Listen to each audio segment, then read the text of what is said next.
বিপিএলে খেলোয়াড়দের পারিশ্রমিক না দেওয়ার অভিযোগ দিন দিন জটিল আকার ধারণ করছে। দুর্বার রাজশাহীর পর এবার এই বিতর্কে জড়ালো বিপিএলের আরেক দল চিটাগং কিংস। আর আলোচনার মূলে রয়েছেন দলটির মালিক এবং বাংলাদেশ জাতীয় দলের ওপেনার পারভেজ হোসেন ইমন।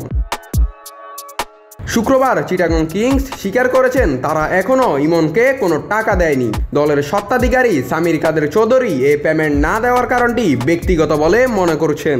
তিনি বলেন, হ্যাঁ, আমি ইমনকে পেমেন্ট করিনি, এটা করিনি ব্যক্তিগত কিছু কারণে। টাকা তো গাছে ধরে না, আমার সন্তুষ্টি দরকার আছে, আমি সন্তুষ্ট হলে টাকা দেব, বকেয়া রাখবো না। তিনি আরও বলেন, খেলোয়াড়দের পারফরমেন্সের সাথে পারিশ্রমিকের কোনো সম্পর্ক নেই। তিনি জানান, চিটাগং কিংসের ব্যক্তিগত এবং ফ্র্যাঞ্চাইজির কিছু সমস্যার কারণে এই সিদ্ধান্ত নেওয়া হয়েছে। এছাড়া শ্রীলঙ্কান ক্রিকেটার বিনুরা ফার্নান্দোও অভিযোগ করেছেন যে তিনি তার টাকা পাননি, যদিও সামির জানান তাকে 70% টাকা দেওয়া হয়েছে। বিপিএলে নিয়ম অনুযায়ী টুর্নামেন্ট শুরুর আগে 25%, টুর্নামেন্টের মাঝে 50% এবং খেলার পর বাকি টাকা পরিশোধ করার কথা। কিন্তু বেশিরভাগ ফ্র্যাঞ্চাইজি এই নিয়ম মানছে না।